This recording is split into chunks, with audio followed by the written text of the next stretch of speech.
تحریک انصاف کے لیے مسئلہ یہ تھا کہ اس کے لیے پشتون قوم نکلی تھی، اس کے لیے وہاں کا جو پنجابی فیکچر ہے یا جو دیگر قومیں وہاں رہتی ہے وہ نہیں نکلے۔ اب جب نہیں نکلے اور اسلام آباد بہرحال پشتون نہیں ہے، اسلام آباد خیبر پختونخوا کے اندر نہیں ہے اور خاص طور پہ اڈیالہ جیل راول پنڈی کے اندر ہے، وہ پشاور کے اندر نہیں ہے۔ جب آپ وہاں سے نکل کر یہاں تک آتے ہیں، دیار غیر کے اندر آپ حملہ کر آ تو سکتے ہیں، لیکن اپنے آپ کو قائم رکھنا بہت مشکل کام ہوتا ہے کہ آپ وہاں اتنی دیر کے لیے سسٹین کر سکے یا سسٹین کروا سکے۔ انہوں نے ظاہر ان کے پاس خیبر پختونخوا کی طاقت تھی، ان کے پاس شیلز بھی تھے، جب دوسری طرف سے پولیس یا رینجر شیل مارتی تھی یہ بھی شیل مارتے تھے، یہ ایک حد تک تو آگے آ سکتے تھے لیکن وہاں رک نہیں سکتے تھے۔ اب جب یہ ڈی چوک کے قریب آ کر اب یہ وہاں پر رکنے کی انہوں نے کوشش کی تو اب بہترین موقع تھا پولیس اور رینجرز کے پاس۔ اس کے بعد سے یہ کارروائی شروع ہو چکی ہے۔ اس کے ساتھ ساتھ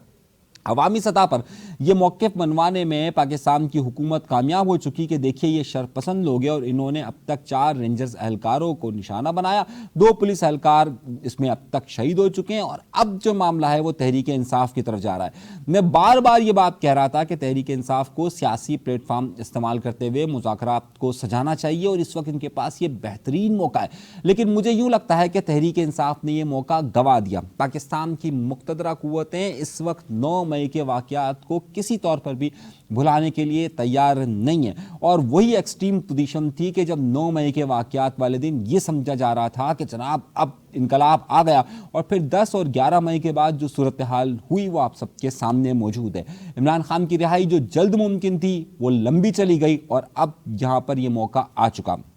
بالکل اسی طریقے سے میں 2 دن سے یہ کہہ رہا تھا کہ تحریک انصاف کے لوگ جس طرف جا رہے ہیں، اور بشرا بیگم اس وقت جذباتی ایک خاتون ہیں، انہیں نہیں معلوم کہ سیاست میں کس طریقے سے قدم بڑھایا جا رہا ہے۔ وہ جس تیزی کے ساتھ آگے کانفلکٹ زون کی طرف بڑھ رہی تھی اور انہوں نے اس حد تک چھونے کی کوشش کی تو انہوں نے سب لوگ جشن منا رہے تھے۔ تحریک انصاف کے لوگوں کو میں یہ دیکھ رہا تھا، وہ کہہ رہے تھے جناب انقلاب آ چکا اور اب آ چکا، اور میں بار بار یہ بات کہہ رہا تھا کہ جب آپ ایک سطح تک پہنچ جاتے ہیں تو وہاں مذاکرات کیجئے، مذاکرات کر کے پھر آپ اپنی بہت ساری چیزوں کو منواتے ہیں اور منوا کر آپ آگے بڑھتے ہیں۔ لیکن یہ جو کانفلکٹ زون میں انہوں نے جا کر زبردستی معاملے کو ہوا دی ہے، اس کے نتیجے میں حکومت کو اس بات کا پورا موقع مل چکا ہے کہ اب وہ پی ٹی آئی کے لیے یہ بات کہے گی کہ انہوں نے ایک اور 9 مئی کر دیا۔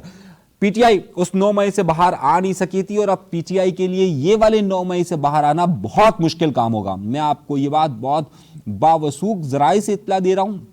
میرا سیاسی تجزیہ، میرا سیاسی تجربہ، میرا صحافت کا تجربہ اس بات کو یہ بات بتا رہا ہے کہ پی ٹی آئی نے کو بہت اچھا موقع دیا تھا، قدرت نے کہہ دیجئے، اللہ تعالیٰ نے کہہ دیجئے، یا ان کی اللہ تعالیٰ نے کہہ دیجئے، یا ان کی محنت نے کہہ دیجئے، یا وقت نے کہہ دیجئے کہ وقت نے ایسا کروٹ لیا تھا کہ ان کے پاس یہ موقع آ چکا تھا اور ان کے پاس خیبر پختونخوا کی حکومت تھی اور ان کے لیے بہترین موقع تھا کہ نیگوشیٹ کرتے۔ اگلے سیاست میں 1 مہینہ یا 2 مہینہ کاؤنٹ نہیں ہوتے، اس میں سال کاؤنٹ ہوتے ہیں۔ 1 سال کے اندر ان کو اتنی جیت مل چکی تھی، 1 سال اور یہ سسٹین کر جاتے تو ان کے لیے بہت بڑی کامیابی ہو جاتی، اور یہ عمران خان کو 1 سال 1.25 سال ہی ہوا سزا کے لیے، 1.5 سال اور گزار لیتے تو ان کے لیے بہترین موقع، اگلی حکومت کا راستہ ان کے لیے آسان ہو جاتا۔ مگر مجھے ایسا لگتا ہے کہ آج رات کو جس ایمرجنسی کے ساتھ 11 بجے کے قریب ایمرجنسی پریس بریفنگ یا ویڈیو ایک ویلاگ کیا گیا ہے یا ویڈیو میسج دیا گیا ہے وفاقی وزیر کی طرف سے، یہ واضح پیغام دیتا ہے کہ آج کی رات تحریک انصاف کے لیے بہت زیادہ مشکلات پیدا کرے گی اور آئندہ کے چند دن تحریک انصاف کی سیاست کے لیے بہت زیادہ پریشان کن ہوں گے۔ اگر آج کی رات یہ سسٹین کر جاتے اور سسٹین کر آگے بڑھ جاتے تو میں سمجھتا ہوں کہ شاید تحریک انصاف کے لیے آگے چل کر کامیابیاں بہت زیادہ ہوتی۔ اس صورتحال میں خالد مقبول صدیقی صاحب نے ایک بیان دیا۔ میں عمومی طور پہ خالد مقبول صدیقی صاحب کے بیانات اور ان کے سیاسی نقطہ نظر سے اتفاق نہیں کرتا، لیکن انہوں نے ایک بات کی طرف ٹھیک اشارہ کیا ہے اور وہ کہا ہے کہ یہ جو ابھی واقعات رونما اور جو رینجرز کے اہلکاروں کے جو جنازے اٹھیں، یہ کسی طور پر بھی پی ٹی آئی کے لیے آسان راستہ نہیں ہوگا۔ میں ان کا مخفف بتا رہا ہوں یا ان کا خلاصہ بتا رہا ہوں جو انہوں نے کہنے کی کوشش کی ہے، اور یہ بات بالکل درست ہے۔ میں بھی یہ سمجھ رہا ہوں کہ اس وقت جو معاملات ہو رہا ہے وہ جذبات کی بجائے مذاکرات اور معاملات کو طے کرنے کا تھا۔ بہترین موقع آج شام تک تھا جو انہوں نے گنوا دیا ہے، اور اب اس کے نتیجے میں انہیں ایک اور آپریشن کو بھگتنا پڑے گا، اور اس صورتحال میں اگر خیبر پختونخوا کی حکومت ان کے ہاتھ سے جاتی ہے تو پھر ان کے لیے آگے سسٹین کرنا بہت مشکل ہوگا۔ عمران خان کی رہائی جو کہ متوقع طور پر اگلے 1 سال کے اندر نظر آ رہی تھی، اب مجھے ایسا بلکہ اگلے چند مہینوں کے اندر نظر آ رہی تھی، میرا اپنا خیال تھا کہ مارچ اپریل تک عمران خان صاحب رہا ہو جائیں گے،